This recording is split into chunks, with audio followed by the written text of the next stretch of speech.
Inside Story Uganda, real source of political updates.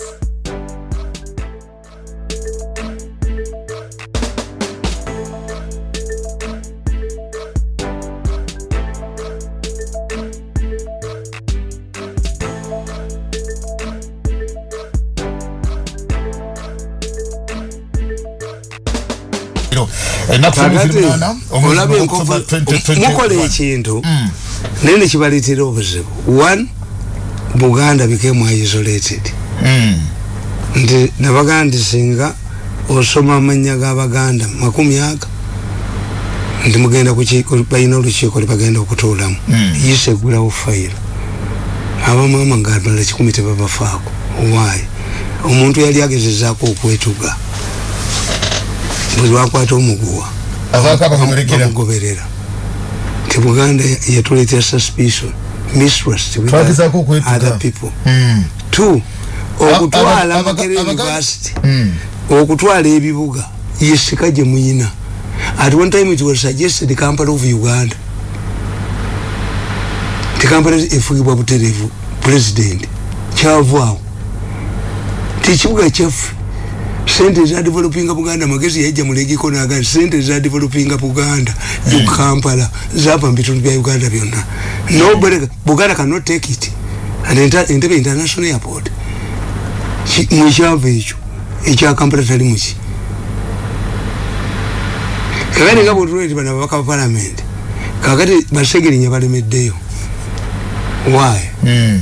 Nti tubuuza tebakwatibwa bakwatibwa how bana bali bagenda parliament privilege jaina takwatibwa mu parliament kyechatekesawo ekyekikomera bajja kukwata kuteesa ne bajja bakwatya mugundi sabiti ne bamusibanga ekinywa kyenku mu parliament yawo mulembe gw'obot ne bakwata bajja kunoonya Kazinja bamugamba okuyingira UPC n'abagamba mumpe kadi nzire ku kadi yamu singira butereevu luke Kazinja ne batta abazungu ku Lwentebe ne Muwanga n'alagira Kazinja yabasse mwala wa Kazinja yali azadde nga baze kumulaba tebaddanga mukulabika.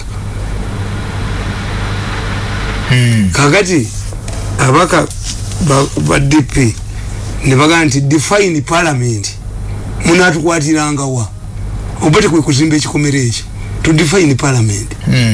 Kakati era kuteesa bugena mu Hansard yakugamba I want to thank UPC for the first time because the area under which we feel our freedom has been expanded. Ombaka parliament akwatibwa mu parliament. That's why you write to the speaker. Nti oba tuli mu progress oba luddawa. But outside the parliament you are arrestable. Kakati basegeri nnyo okulemerayo kitegeeza ne babingwa abanene kati Museveni asobola okubakwata. Anti muwanguddwa ekitegeeza ne babingwa bonna bayolebwa kati as long as you notify the speaker or they are walking to parliament or they are doing parliamentary work. Kakati it is defined now eri privilege mbadde muyina evuddewo. That's why when you battle bano tebalina brainstorming what if we fail. The Ugandans don't leave themselves with an escape route. No. Kakati ebyo bitwajjamu kati Abangereza bwe bategeera nti bano nkugaye nti Bungereza yali yagala etwali limu teriiza giremesa kufuna ki master plan. They sat down. What do they want?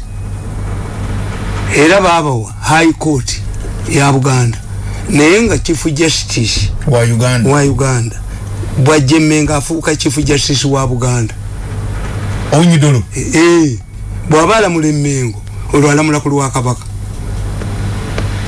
nenga yomu Onyidolo ne baba polisi ya Buganda ngine polisi 3 bwa masimanyinawo nenga Inspector General Police wa Uganda bwabako ne mirimo mu Buganda agikolera ku lwa Kabaka. Semantics. Ne Buganda public service Buganda tujiwadde public service naye atagifuga wa Uganda. Justice Ochani abazungu batule bagandi how do bano bagalaji manya koti ile kitu yita kala ni substance. What do they want? Why should they keep us around? Do Uganda have anything to celebrate today? Anti boche bafunamu. Uganda yali egenda kwefuga mu February. Kati Obote n'abagamba tibeni yabasekerera luli byali bya busiro. Olunaku lwennyini luno lwe tuba tuteeka ku kwefuga. Obote Uganda would have attained independence in February, but Obote delayed it, deliberately, to coincide with this. Tebatu Angula. Never dear catches a call. Gondi, the Duke of Kent, Yari Mengo. Never you fool until you took Kutwa independence. At Abagana, Uganda. At independence together. Nobody every time Senurado, and Geneva again the Gamba. To take them constitution Yankagamwe, anti constitution Yabuganda, they appended. Give us a Kokutesha Lancast. Balimeku Fuluma. Many you want to Fuluma. Kagati, never Gamba. Wanabanga wensonga yonna. Erimaganye wakati wa Uganda central government ne Buganda ekya central government kyekinatwalibwanga naye waliwo ensonga ezinabanga ziremye zinatwalibwanga mu Police Commission ya High Court ya Bungereza ate eggwanga eryefuze litwala litya ensonga mu High Court ya Bungereza is only oil is only matters related to oil are only determined in London. Ebirala chokola bali Museveni sente handshake ekisango bebakyetera bone bagenda e London nabaga nti mukoze nnyo mutu savings kyebetereddewo benyini naye nagamba akolo owa revenue authority tigwe ogenda manyate ewammwe ayogerwako where do you find Uganda Revenue Authority paying bills for government, which is a collective authority. Collecting authority. Electoral Volabant authority, a commission, board, company must be put up by law of government. Kakati ate Buganda Land Board Limited, ate eriwa etali mateka. Where was it incorporated? Twina company by guarantee. Ne companies as our shareholders. Uganda Muslim Municipal Council is a company by guarantee. It is assumed that every Muslim is a member without contributing a share. Akati ateno makubuya aga the Kabaka is keeping this land in trust. A company limited. Namulasoma munamateko mutendeke katikiro womumbuka munamateko aliwa. Where do you say your expertise? This man manager has exposed you. Tabale mirundi bwabantu bano ojinga chawa bachawe. No. Nde sagala muntu alimba. Manager agira kwa agenda ya omwana omuntu eyebase n'omulambo bafaanagana ekiro. The difference is to wake up. Mulambo begubera wali ngano omuntu yebasa wano omwana yavula n'omulemo yizo bita kyekimu nyako jijibu time tells the other one is corrupted forever ovawulira ku time tewali alimba kintu yobalanzi uyu Museveni mutya tayina kintu kyekyakola nekimukwatirayo bayiro temukwatirayo nze namutya ku kintu eki ekitabo kye yakiwandika alia nga NRM yakuga natandika kuwandika ekitabo kyange nga bankyusiza okunzija kuwa Minister wa State for Defense ne bantwala mu Regional Corporation because sayina byakola I don't even remember byenakolayo naye abantu bonna abamulwanyisiza mu kitabo tebaliimu oba aboogerako bypassing singa kye bakwotinga. How did he know to these people will turn against me bayambise kitabo kyange in the future oyo mute so many years not to yes when Museveni went to Dar es Salaam as other students came back for holidays he went to Mozambique to train in the guns kakati omuntu agamba ekyatwala Museveni mu nseko kubba bulubwa kinana jibuliri yambulirako Gabriel yeja nambulira tewalibawo okubba bulumu kinana agenda yige mundu he knew that at that time the deciding factor was a gun. Robert yekyogera obati yaganti nkubye emmengo kibadde kyetaagisa mwena n'ensente society is pregnant with a modern society. The only nurse who can deliver a modern society from an ancient society is a gun. Hey, Amwana Bamusalamu Busazi. This is an ancient society, feudalism. How do you modernize the feudalism? With a gun. That's Obote. Obote yakira bidawo. Hey. Era ye bene chwanu kabuyeka andaga. Obote yasigala atudde ntinze yazze munkaga mukaga bwe yali agenda okujja ku constitution. Yaga nti uli abasiru. Can I abrogate this constitution when I spend days debating this constitution? Is my baby. How can I turn against this constitution? I stayed there when Benichi walked away and Kira Najijau. Hey. So kakati, you see, the kakati abuba fili dua short-term strategies. If you believe you are the champion of the revival of the East African community, the president is the champion. How can you say that the minister in charge of East African community, Kadaga, has been undermined by raising whatever she did? Kati atoye ya ina amani nga community olichikola gundi parliament ya East Africa rotatinga etula mu parliament nga sente zigenda okujimiriza mu ministry ziva mu parliament. Are you serious? Achembuza gumwatumye mu intelligence council okubachikirira gumogera ko musamuni nti mutamivu, but they use short-term strategies. Why? Under situations the intellectuals run away. Why? But yeah, mob. Me, I don't believe in mob. I believe in my head. By intellectuals, yes, by intellectuals run away in Uganda. The first casualty of the matter, the intellectuals to run away, the hooligans take over. And the hooligan Banjita Malay. They're everywhere. Yes, everywhere. And they can't Kubuza. Bukenya, yali secretary wa UNEP. Kabaka yali ayinza omukubira essimu n'amugamba ndigamba amasomero ga Buganda ntigegayise. Ngachikola ngani? Yes. Kati kabaka asabasajja kabaka ayinza okukubira dokita namugamba nti omukyalo oyo tomulongoosa kuba oli Muganda. Tosobola. Yes. Kati why should somebody control my head when I'm knowledgeable? Nga bata controlling abasawo. Gwe muli obululu bwammwe anti babakwatira ku bululu. Mulye sente zammwe. But I cannot sacrifice my head. I've staged the longest resistance. Ababana babamanyi nnyo bamunyabonyeza nnyo family yange bakolimira oyo muvuka family yange kera mukolimira nodi abagaga bonna bagano kumpa sente president abagamba omusajja obukofira yabwambala mumugulire iki mumwe sente agule ekyo mwabutukubire tebakubayo bigundi bino bijja yabyambala tebabimba kakati afunye sente ewantu eza mobilization amawulire aziwambi mboze ngendeyo nga memba kalisa yehuvi gwe eyango bakugundi gwe. What type of reasoning is this? What type of arrogance is this? That a man you have suffocated for 8 years atomu yitayonga kutuse ku project yo najipamimu project najipamimu yo bwa president and it will never take off. I'm telling you, I'm a strategist. Tokiriza Gwata kulekera tumulekera. No. Wali wanganda. Let us assume. Kulabikirwa ogenda kuyiga. Let us assume. Omwana omuwala omusomesa muhala singa kusomera kwekakizamu agale. Kubanga msinga amani. I fight you. I had calculated. Ndibana abana mu myaka 10 nja kubamba kuki. And I have the resistance cost to fight for another 10 years. Kubanga chini. Because I'm more hardened.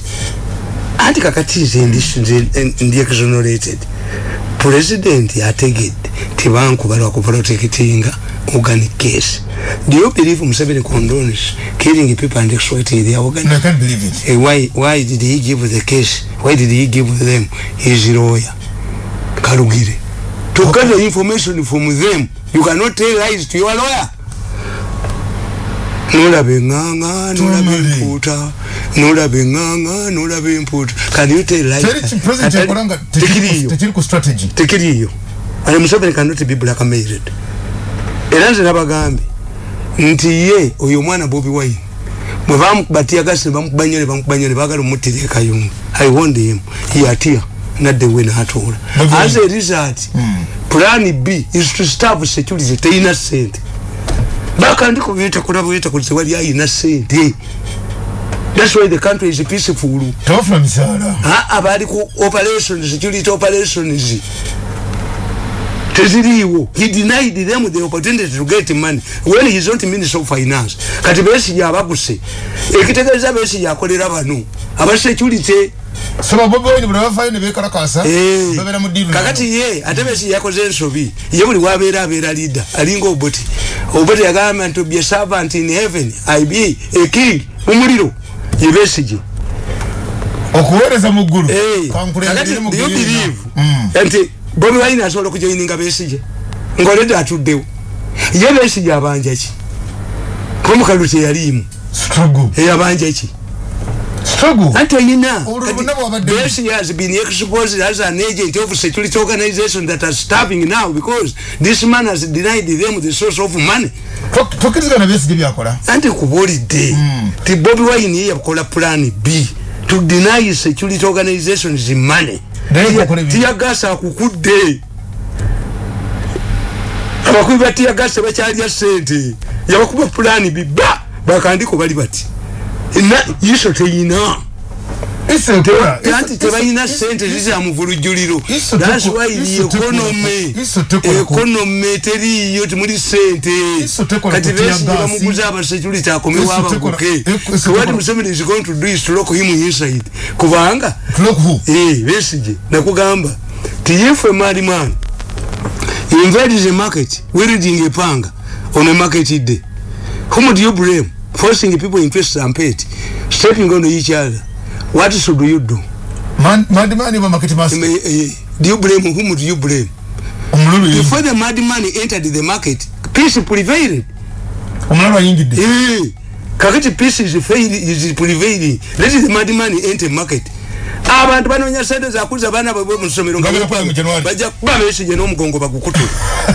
What Museveni is going to do is to lock him inside. Tono wana kutumide apereza muno wa 22nd June walu kunaka mugumu ngagamba nti ebikulu report byefunziza eribya byetadde mu Musana chapter 22 page 12 kusamariza report erijogeddeko Lord Monster ndabali babizimu omunyaka ya Buganda nebitundu ebirala kabaka n'ebyofuzi kali awo tujja kasomera mu era gondi yagamba magezi yabagamba nti if the governor allows Mengo to do whatever it wants, how will it work with other regions after independence? Nti mwazanya isolation role. This exactly explains why. It's only the largest tribe in Uganda, the Baganda, who cannot produce a leader. They kill up for others. If you cannot hunt, you become an expert in the saucepan killing. Yes. Kali, dewo masanga kutumide. Ekinti yokeje tuwafuna mu kimu. Nti edini yo twagisigaza. Bakanali babiri Baganda. Abasiramu Sulaiman Matovu, Abdulrazak Matovu. Abdulrazak Matovu ya Qur'ani. Anglican Church yo yatula neganda let us speak in Uganda. Abdulrazak Matovu nendo zaniya soka who has our interest. Sheikh Said Busema Kuroba. Bayokana mukasade baleta gundi. Ono we mukono yafa. Yayina diploma. Ero kumenya Anglican Church yagamba. Tukomye kuona aba diploma banajja badiguli.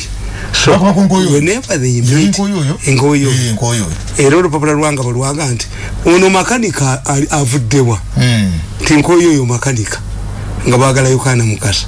But the Anglican bishops, whenever non-Ugandans stand on a matter, they choose a Muganda of their choice. This is why Paul Muwanga bidandisali Kintu Musoke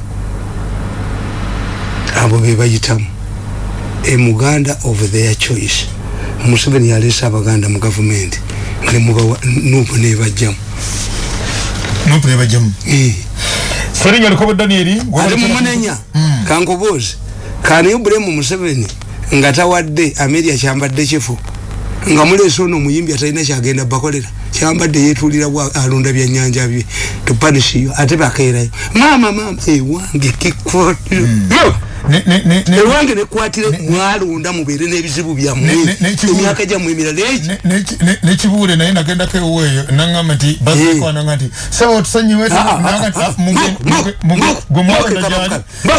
gomwalonda gyali nga muveeyo choke kababuka wange temulinnya kubanga olukesibizirwawo mwalonda balala kibule naye bagende mugende owasa omukazi atamanyi kufumba olya wa muliraanwa egowasizo stay with the noob. Don't tell me you erected, you were given a chance. Omo yihira lekiyaga. Bamitani wange tibalinya yo mboko kumboko. Tokiriza. Teri yo. Mboko utamale. Bera ni chicho. Walonda. Okulonda kitegeeza ki. That's why I get it difficulties. Ono gwe nonze mu banji. Ekitegeeza badoina banji. Kugamba muyikale jingo obwezi nti kibo kyakabalagala kibeeramu oluuma bwebafumitamu kakana kano kolonzemu okuva oluvannyuma lw'okufumita kabalagala omulala